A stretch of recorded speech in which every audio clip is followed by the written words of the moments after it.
Hello everyone. Welcome to another session. I'd like to begin right away with this is the address where you will be able to get the free download of this soundtrack today. And just as a reminder, these free soundtracks are up for 1 week, and at the end of that time they're replaced with the next free soundtrack. For those who are new, who have gone to YouTube to look up from the beginning and watch the videos, these free soundtracks will no longer be available. These are for the group that has been following along with me. I will make these available all as a bundle at one point. We're talking about doing that now, so they will be available. This is where you go to make comments or ask any questions, anything related to anything that's sparked by these live streams that we're doing. And this one is where you go on YouTube to my YouTube channel to see all of the live streams I've done up to this point. And I think this is number 33 or something like that.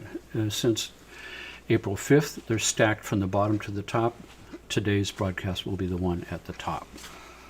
To follow me on social media, do a search for Dr. Jeffrey Thompson, Dr. Jeffrey Thompson. That'll take you through my Facebook channel and YouTube channel.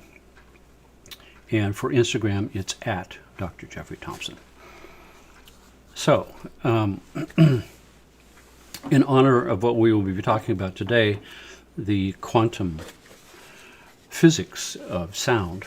And this is a little known aspect of sound that not very many people know anything about. The concept of phonons.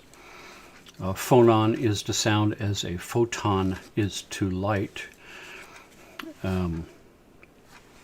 So, in honor of what we'll be covering today, which I believe is extremely psychedelic, and because I had so much fun last time wearing the masks when I talked about Halloween, this is the beaded mask from South America and Mexico and Guatemala, celebrating mescaline and otherworldly experiences with sacred medications. If you look at it really closely, these are all little beads, little tiny beads that are all individually glued in place. The mask that I wore last time, my favorite mask, the wolf mask, is right behind me here on the wall behind. It's right there. If you can look back there, there's that mask I wore the last time. And you can see I've got masks from all over the world. They're over on this wall here too. I've collected them from for years, some from Indonesia, from South America, from various parts of the East, China, Hawaii. So, last time we talked about just a small superficial subject, life and death, because we had just passed the cusp of Halloween, or All Hallows Eve, which opened a 4-day window where the realms between the living and the dead thin. The veil thins and it becomes possible to, if you're sensitive and pay attention, to those who have passed before. Before, the live stream before that, we were talking about scalar wave technologies and phonoluminescence. And there was a video I wanted to show you which I couldn't find, which I have today to queue up, which I'll show you shortly. But Einstein won the Nobel Prize not for what he is most famous for, which is the theory of relativity. No, Einstein won his prize for his work on electromagnetism. The idea that electromagnetic energy in the universe can be broken down into what he called quanta, that everything is made of light, and light is made of particles called photons, and light both behaves like a particle and a wave. So here we've got Einstein received the 1921 Nobel Prize in Physics, quantum theory of light. And down here it's like the paper dealt with the photoelectric effect and postulated that light sometimes acts like a stream of particles with discrete energies, or quanta. And this began the entire field of quantum physics. And so I think, yeah, he deserved that prize, but equally, and even perhaps more profound, was his theory of relativity, which I believe surpassed even this, even though this became the foundation for quantum physics, and all of the strange and weird things that have spun from that. And it is in light of that that we now realize that not only does light form the basis of all reality as we know it, the electromagnetic nature of reality based on photons of light at their core, and light having a set speed in the universe, 182,000 miles per second, 182 million cycles per second. The speed of light is a universal constant, supposedly, and everything spins from that. 182 million miles per second. That's the speed of light. And that lends us to what I learned in high school, the electromagnetic spectrum, which composes all the frequencies that make up everything in the universe as we know it. So the entire spectrum of electromagnetic frequencies, that the wavelength of these frequencies get more rapid and more rapid and more rapid. You can see them here. These waves get more rapid the higher we go. And each of these waves has a size. You see the size is getting smaller and smaller. So the size way down at the bottom is one wave the size of Mount Everest, or a wave the size of a skyscraper, or a wave the size of a human being, or of a fingernail, or a pinhead, or a bacterium, or a virus, or an atom. And once we get beyond the atomic scale, which in one live stream I talked specifically about, I called this the wall. Here they represent it here. Beyond the point below the periodic table, which represents the smallest particle of matter that still holds all of its properties. That's an atom of gold, the smallest particle of gold you can possibly find. Everything below that is objects that make up an atom. Protons, electrons, neutrons, quarks, charms, hadrons, leptons. Smallest particles of reality eventually lead to nothing inside except energy pattern relationships. Something that's invisible for us to measure is in a state of vibration, forming standing waves that make patterns. And these standing wave patterns stack together in mathematical ways, precise mathematical ways, where they all nest together, reinforce each other, according to what we see as the law of harmonics and music. Octaves and harmonics and music. It's the same laws that form the periodic table, that form our bodies, that forms the universe, which is why music has such a profound effect on us. Because something at a deep, deep collective unconscious level recognizes the mathematical patterns of music as the foundation of the mathematics that make everything that we experience. Well, the interesting thing, of course, as I mentioned before, there is one thing in the universe that is not on the electromagnetic scale, and only one thing: sound vibrations. And sound vibrations, if we pick them apart, is really not a correct term. Sound vibrations are only the vibrations between 20 and 20,000 hertz that this little mechanism we invented can pick up and interpret. We call that portion, that little tiny portion, sound. But the vibrational waves that form sound between 20 and 20,000 hertz extend infinitely in both directions beyond that. And we don't call those sound. We call them something else because they have a different effect on us. Infrasound, frequencies below 20 hertz. We feel that as vibration. As a matter of fact, we feel 500 hertz and below down to 0.3 hertz. We feel that as vibrations. We have specific mechanisms of 4 different nerve bundles spread throughout my skin at different depths, whose sole purpose it is to sense these vibrational frequencies, and I can interpret those as sensations I can feel. And so vibration sense is separate from hearing. It's these 4 skin sensors into the posterior spinal cord, up into neurons in the brainstem. And so now between 0.3 and 20,000 hertz, we have vibration and hearing.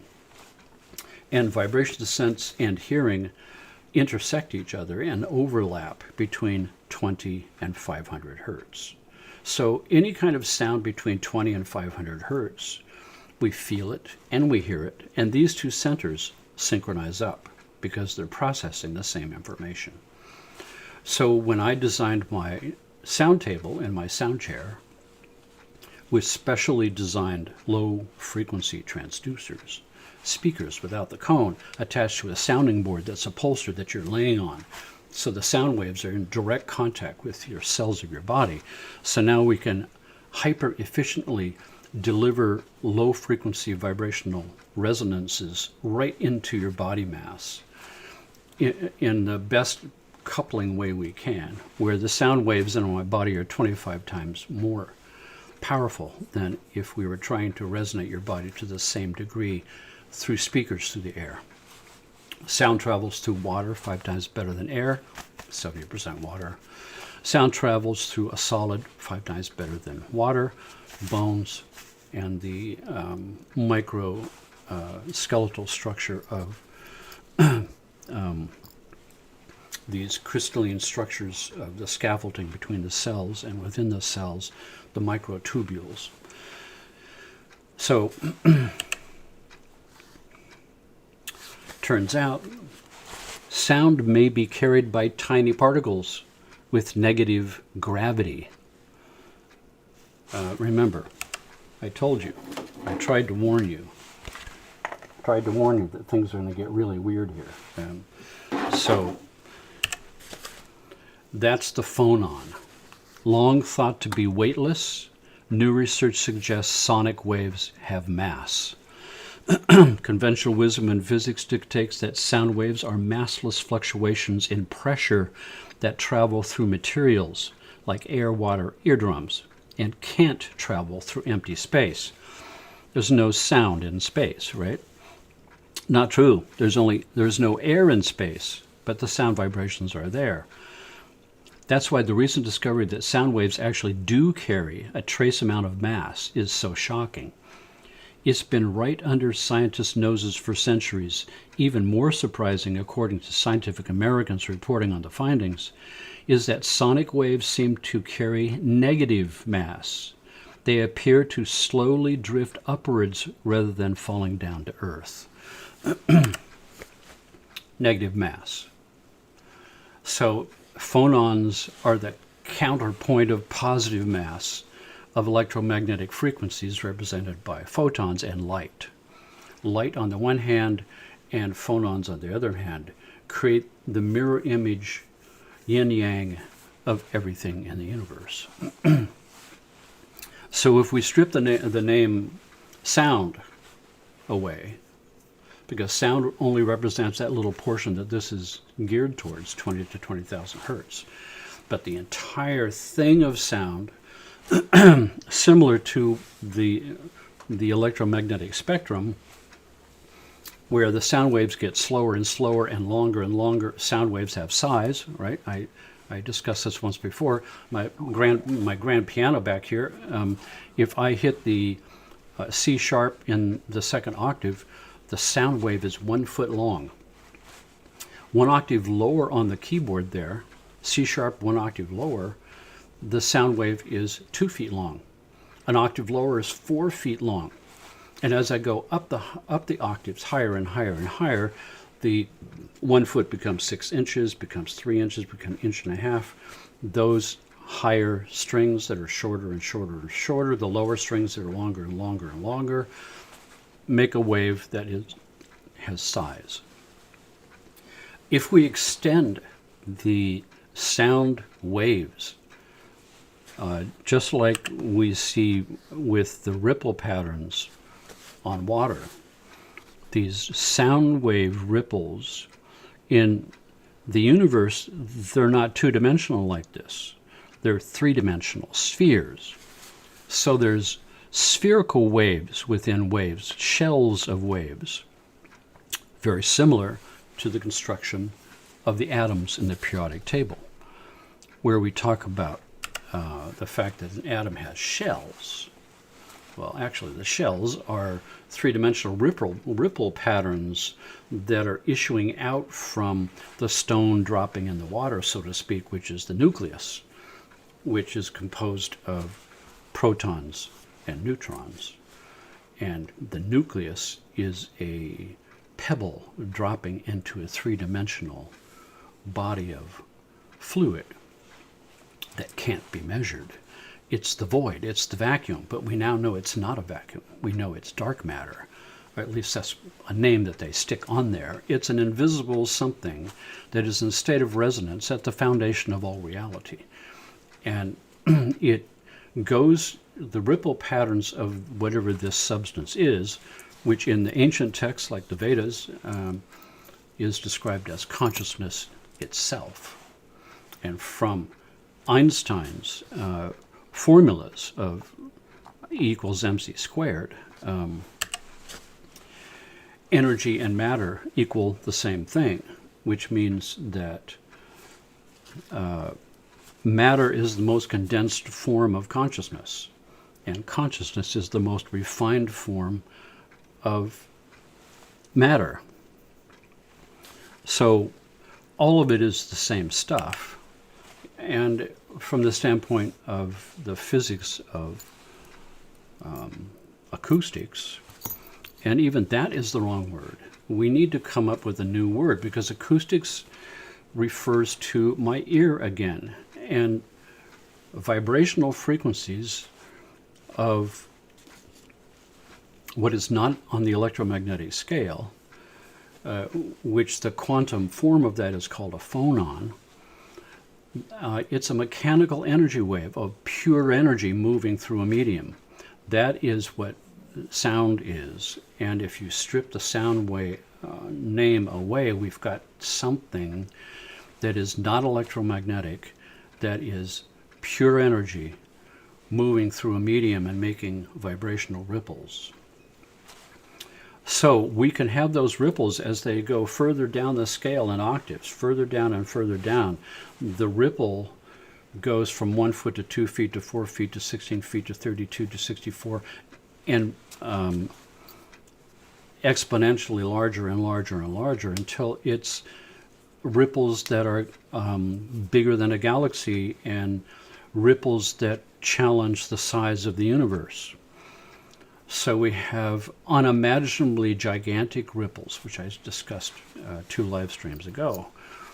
Ripples moving throughout the universe, they call those gravity waves.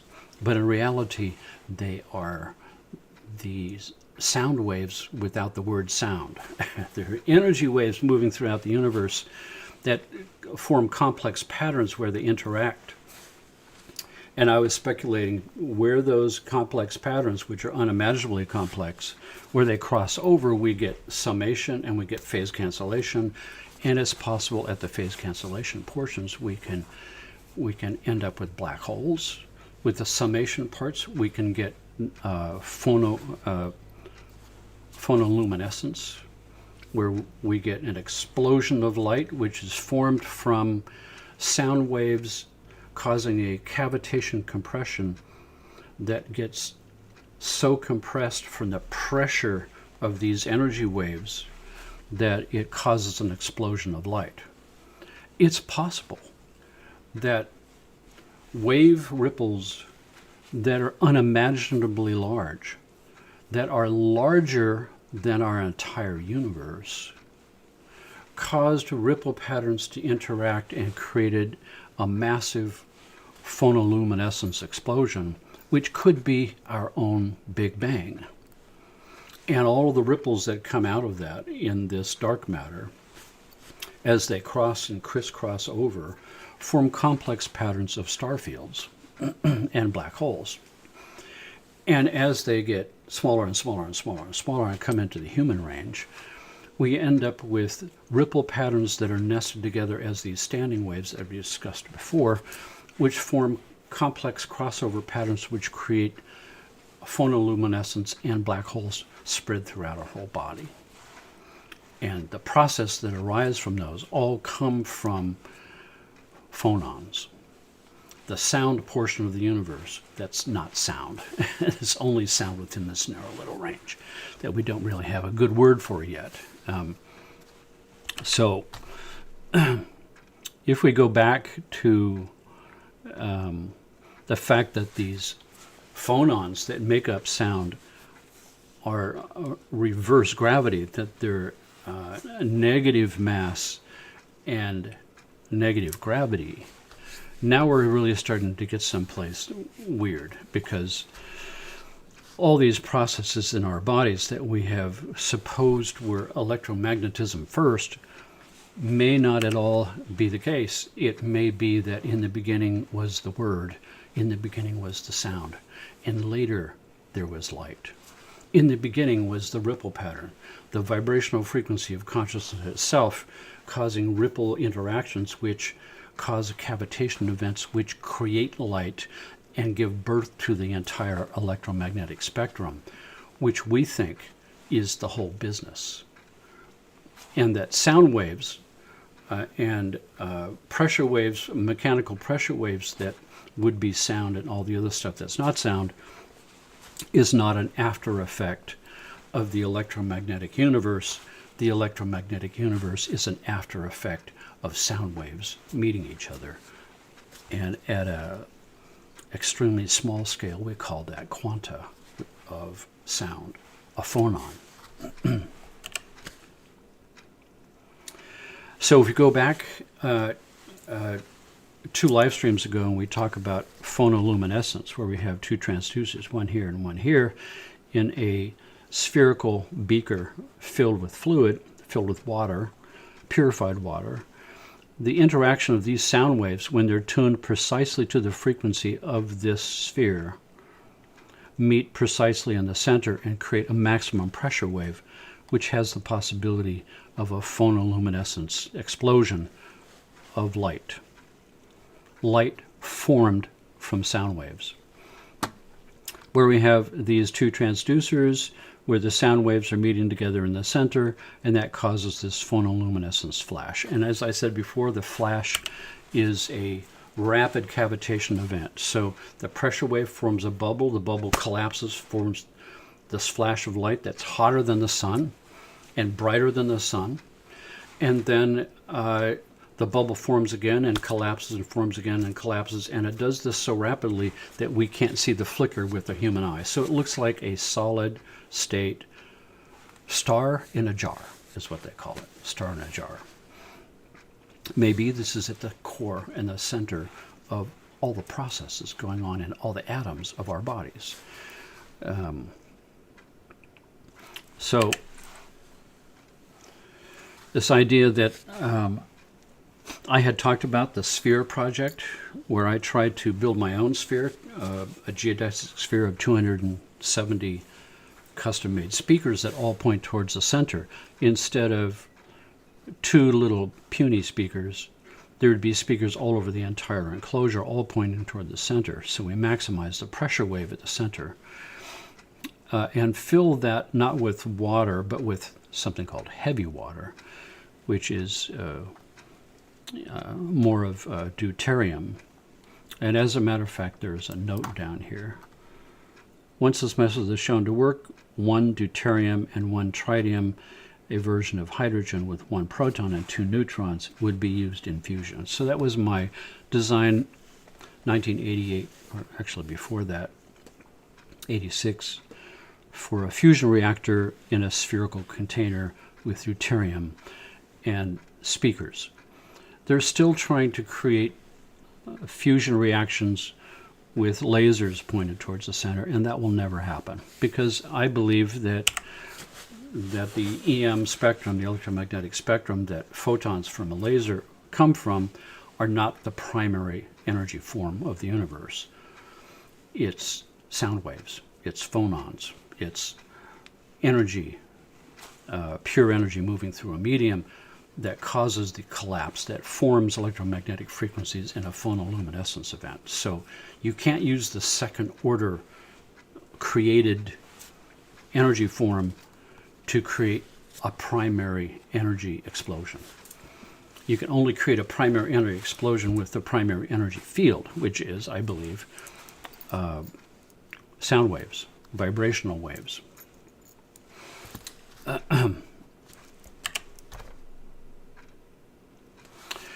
There's a series of magazine and books and a whole science of phonons at this point.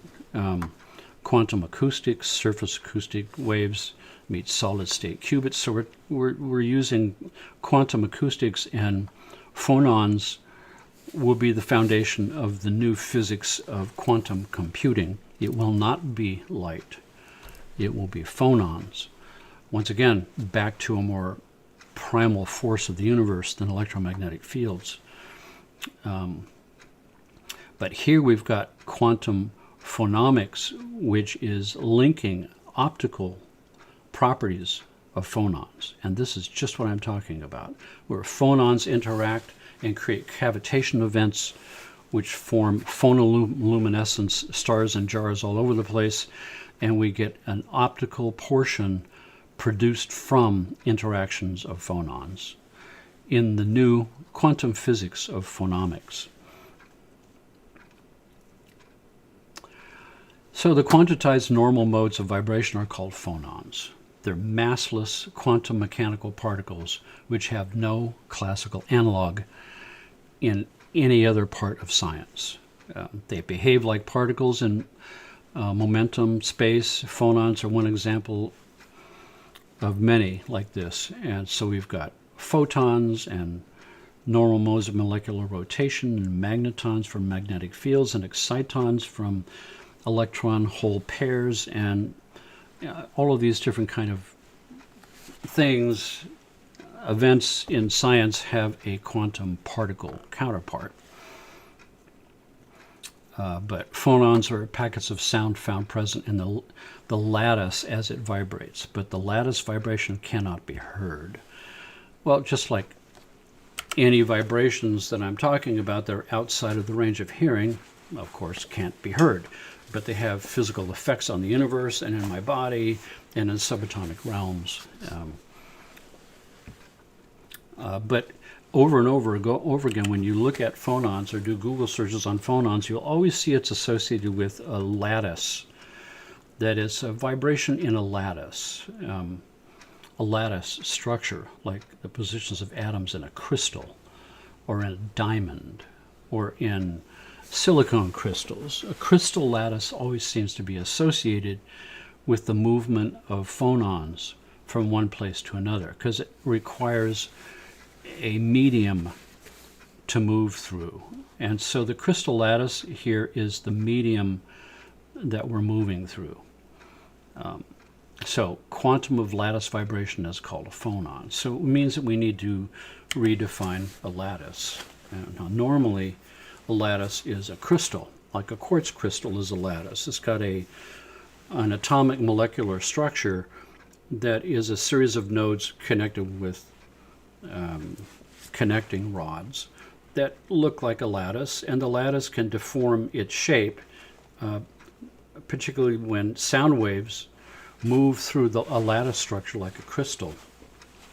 The lattice structure will bend and move as the phonons move through it. Phonons will move through it like a series of billiard balls, one banging against another. And if you've got a bunch of billiard balls lined up and you hit the cue ball and hit the outer ball, the cue ball will stop and the next ball will move. And it will hit the next ball and stop, and the next ball will move, and it'll hit the next ball and it will stop, and the next ball will move. So there's a wave moving through these balls, whereas the balls themselves are only moving a slight little bit. Same thing with the ocean waves. So we've got an ocean made of trillions and trillions of drops of water. But all the drops of water would be like the quanta, and the wave of the ocean moving would be all the quanta moving up and down and up and down, but the wave that seems to be moving is not moving at all. There's the water moving through a wave is not moving. The water molecules are only going up and down as the wave moves. It's energy moving through the water that appears to make a wave. You're seeing the energy made visible, where the water itself is standing still. It's only molecules moving up and down. They're not moving this way. The wave is moving this way, but that's just energy moving through the water that makes the wave visible.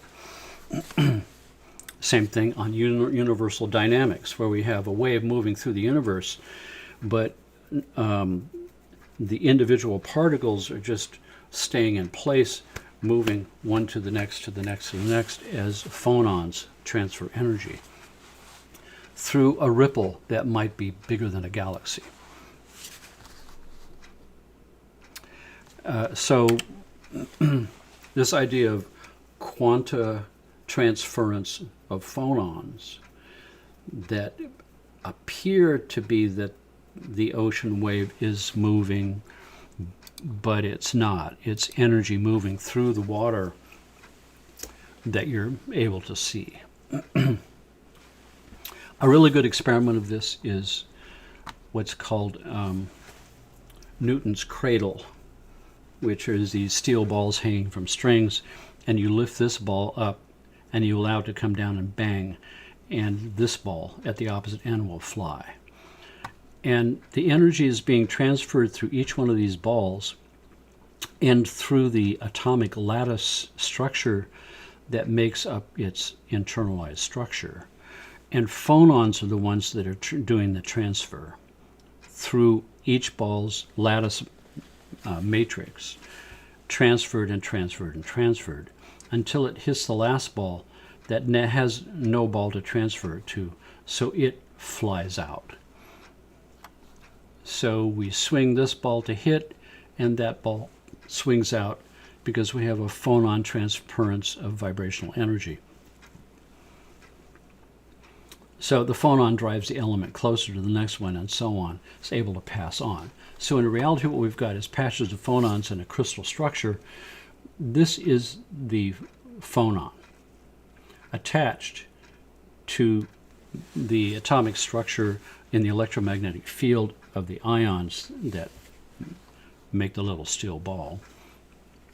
And they're all kind of attached together so that when this ball hits this ball and this ball stops moving, the phonon gets transferred to the next ball and it starts to move. So it's the packet of energy that is transferred from ball to ball to ball to ball as the whole thing, matrix, moves through the medium of the lattice network. This is the phonon. The little angel invisible phonon that moves from ball to ball and makes the energy transfer. So electrons move in a phonon bath of ripple patterns that are created by the phonons.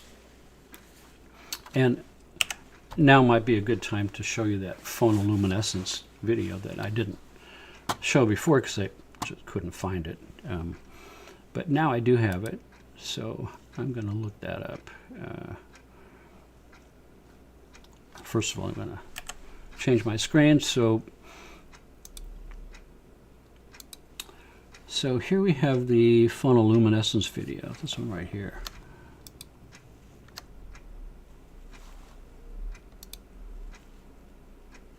Sonoluminescence. The first time I saw sonoluminescence was in a darkened room.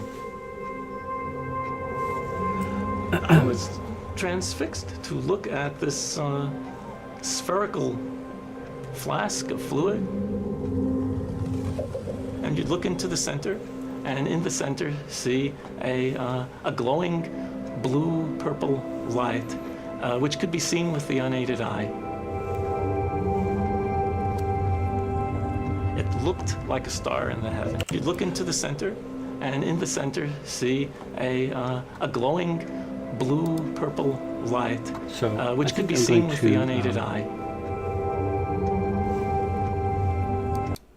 Try a different one here. I think let's try this one too.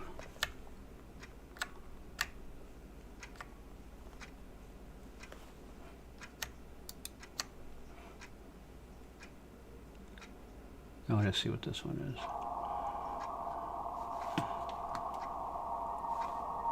It's a process called sonoluminescence. The first time I saw sonoluminescence was in a darkened room. I was transfixed to look at this spherical flask of fluid. And you look into the center, and in the center see a glowing blue-purple light, which could be seen with the unaided eye. It looked like a star in the heavens.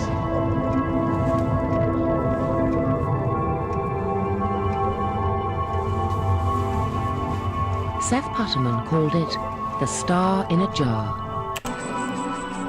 This star in a jar is made when a sound wave is passed through a small bubble inside a flask of liquid. And this sound wave makes the bubble do something remarkable. First it expands, then it collapses. And this collapse happens so violently that vapor molecules trapped inside the bubble slam together and heat up so much that the bubble gives off an incredible burst of heat and light, several thousand times a second, giving the appearance of a star.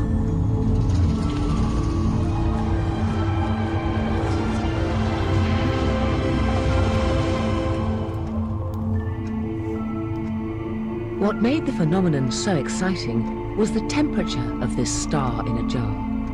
On its surface alone, the light burns at tens of thousands of degrees. And Seth Putterman now contemplated a tantalizing possibility.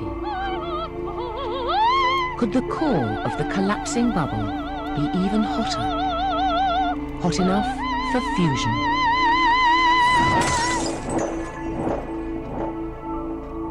One of the mysteries of sonoluminescence is to determine exactly how hot the interior of the bubble gets.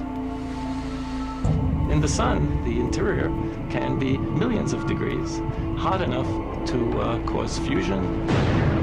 And the thought crossed my mind that perhaps inside the collapsing bubble, the interior of the bubble might also get hot enough to cause fusion.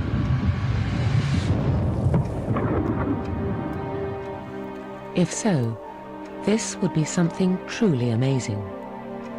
By simply bombarding tiny bubbles with sound waves, temperatures of over 10 million degrees would be created. And nuclear fusion, the same reaction that powers the sun, would be happening almost effortlessly here on Earth.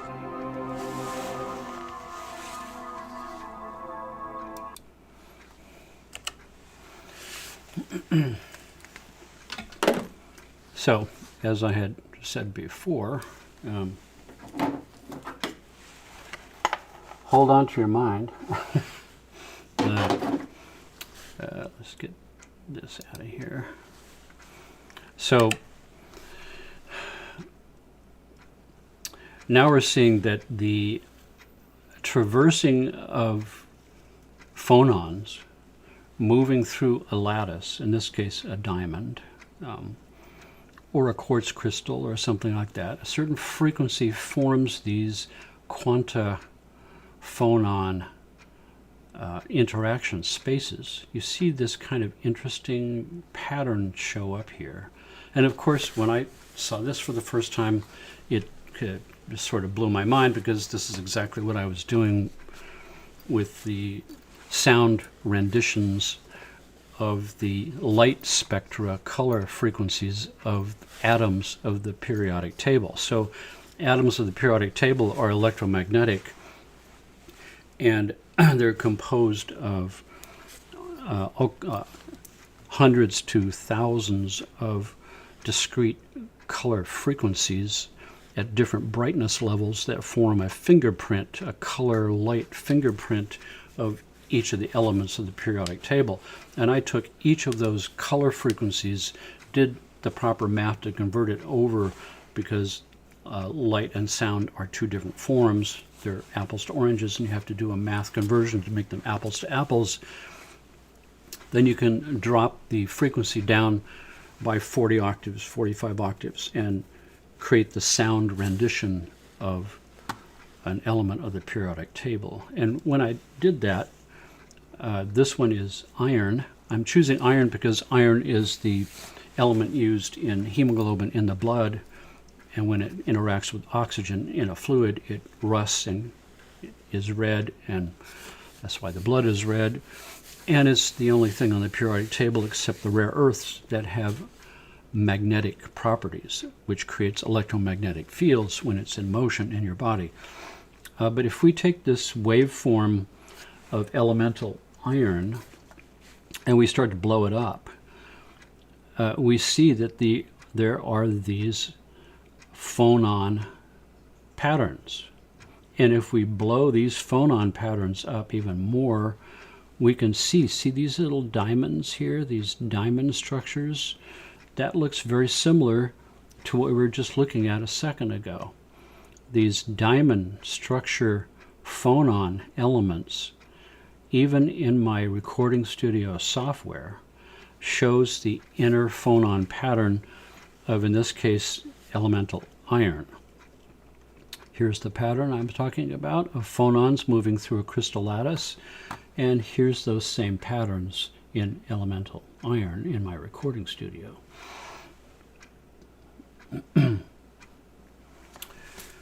This idea of phonons throughout the universe moving through crystalline semiconductors at high temperatures, or riding a quantum heat wave. What this is all about is when science is talking about phonons, they're really talking about heat transference. So if I begin to, if I lay on my sound table and low frequency sound waves are coming up into my body, and I can feel those. If I was deaf, I could still feel them. But I can hear them and I can feel them because they're between 20 and 500 hertz. So I'm feeling it through my body, I'm hearing it, and what I'm feeling through my body is pure energy waves transferring from the transducers into vibrational frequencies throughout my tissues. And it's moving through the fluids and the skeletal structures of my bones and through the microtubules that are piezoelectric crystalline structures. In reality, everything in the body is actually a quasi-crystalline liquid crystal. So we say the body is filled with fluids, but in reality those fluids are a very specific type of fluid with all kinds of different atomic properties, and we call it a liquid crystal. And that goes all the way down to our DNA. Everything in our body is a form of a liquid crystal fluid. And in particular, the brain, which is up to 80% water, and the nervous system, the spinal cord. And of course, in the brain, we've got the pineal gland, which is in itself a crystal.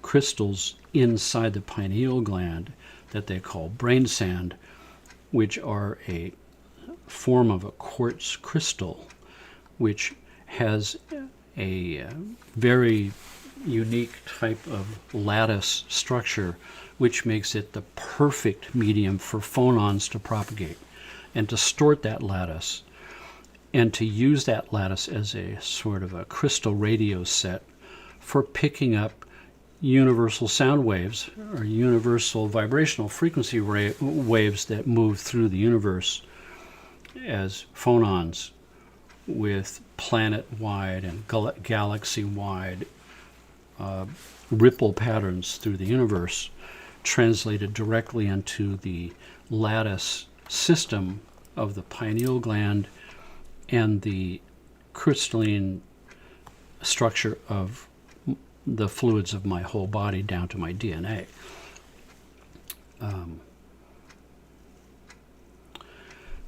These cosmic background radiations or background frequencies have their phonon counterpart, which is what I'm talking about with, galaxy-wide ripple patterns that distort the shape of a galaxy, so it's not flat.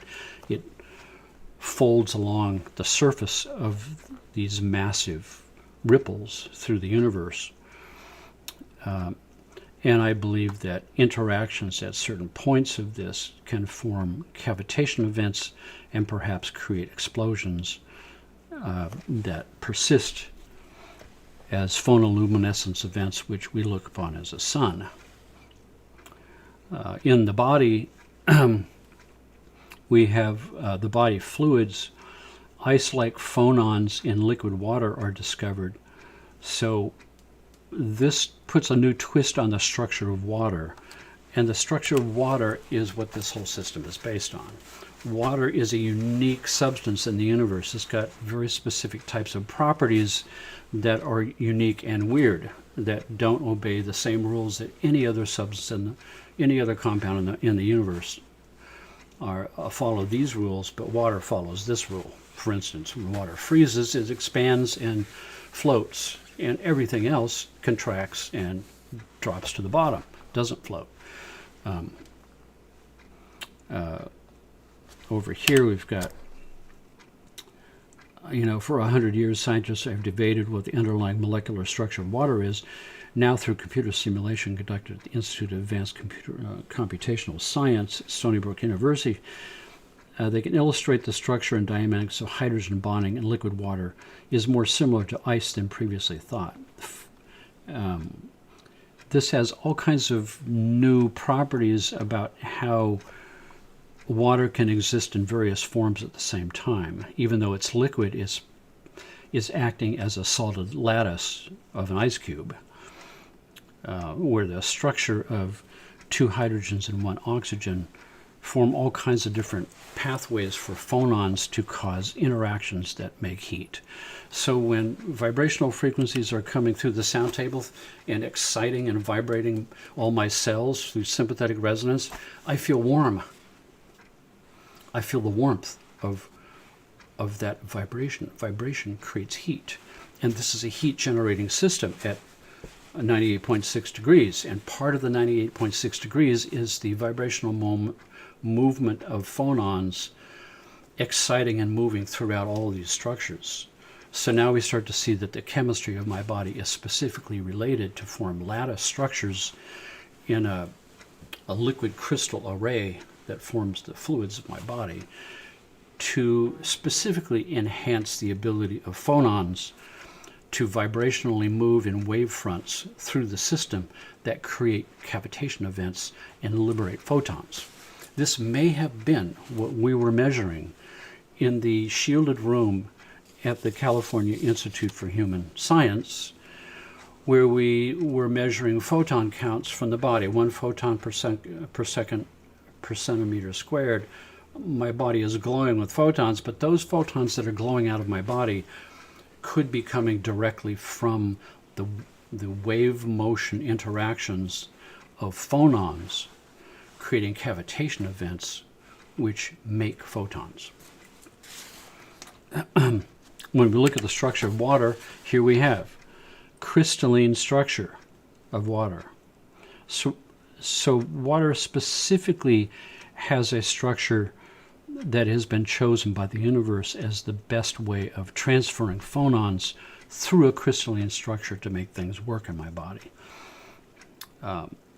This heat energy of phonons vibrating in motion, which generate heat, can penetrate through a vacuum and arrive at the other side. So this is the whole what's called phonon tunneling idea, where phonons will transfer from billiard ball to billiard ball to billiard ball, and then we have a vacuum between two billiard balls, and it will transfer across that, which means it could possibly have not only anti-gravity effects and negative charge effects, but it could also have quantum tunneling events. It could tunnel from one side to the next through another dimension, like a wormhole. Phonons. This is my sound table with the split right down the middle here, so that we have a right table and a left table.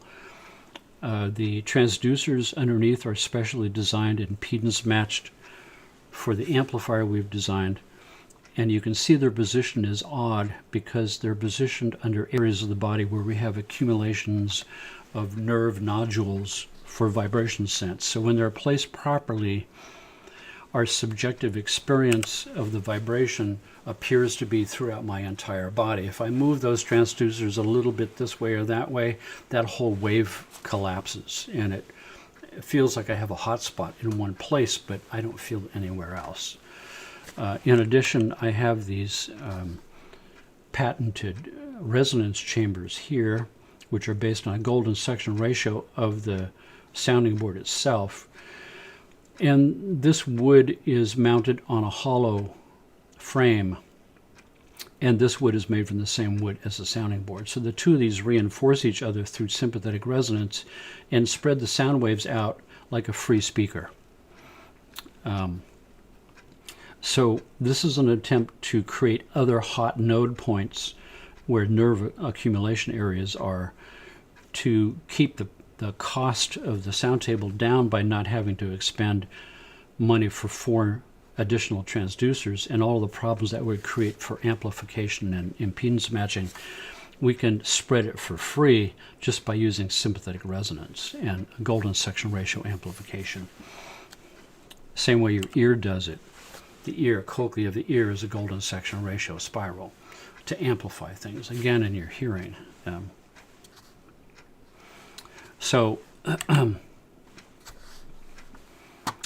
Researchers suggest phonons may have mass and perhaps negative gravity. So the implications of this are so far-reaching that I would need another couple of live streams to discuss what anti-gravity interactions of vibrational waves moving through the perfect medium, a crystalline structure at a certain temperature, which is exactly and precisely what this body is. The body has a 98.6 degree temperature, which is the perfect place that you need to have the temperature be to foster phonon transference through a lattice network, which is what the whole body is. It's a lattice network of liquid crystal design. And through the brain, which is more liquid crystal density than the rest of the body, and the spinal cord and the pineal gland, which has literal physical crystals to focus all of this phonon attention, and the anti-gravity effects and the phonoluminescence and the black hole kind of events spread throughout the system. It becomes a crystal radio set for tuning into gravity waves that are galaxy-wide, planet-wide. What station are you listening to? You can choose the station through your intention, through where you focus your mind. And if we focus our minds together, we amplify all this together through a mind link connection and tap into a higher order matrix of phonon activation that can create an array of antennas of crystalline body structures with pineals all linked, synchronized together to create like a radio telescope array like they have in New Mexico. It's by aligning an array together, you form a virtual, massive, gigantic dish for picking up radio influences from the universe.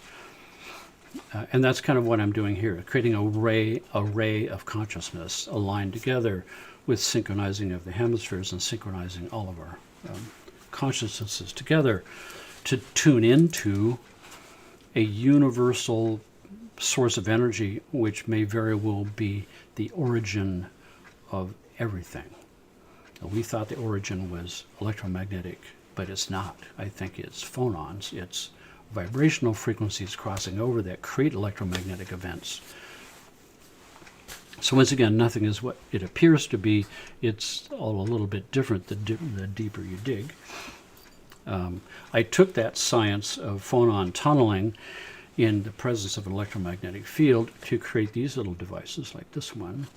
This little device pulls out of this holder, and this has got a special microtome thin crystal at the center, and we can use sound waves in the presence of an electromagnetic field to change the lattice structure, to memorize sound frequencies into the lattice. So that's the back. That's the front. Wish I could get it focused close enough, but I don't think that's going to happen. Anyway, so if I can put my own frequency or some kind of binaural beat frequency for a certain state of consciousness and distort the lattice structure of the crystal and memorize it there, if I wear this, it puts me into that state through sympathetic resonance. That being said, what we're doing today is, once again, the no mind state, where we have phase cancellation of the right-left Hev's phones. This is a deep default mode network state that bridges into an alpha state. So an alpha state is where the mind goes when it creates belief systems. Decrystallizing old belief systems happens in an alpha state where the mind gets healed. So that's where we're going today with this soundtrack, the dance of phonons. So close your eyes and here we go.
Here's the address for that soundtrack.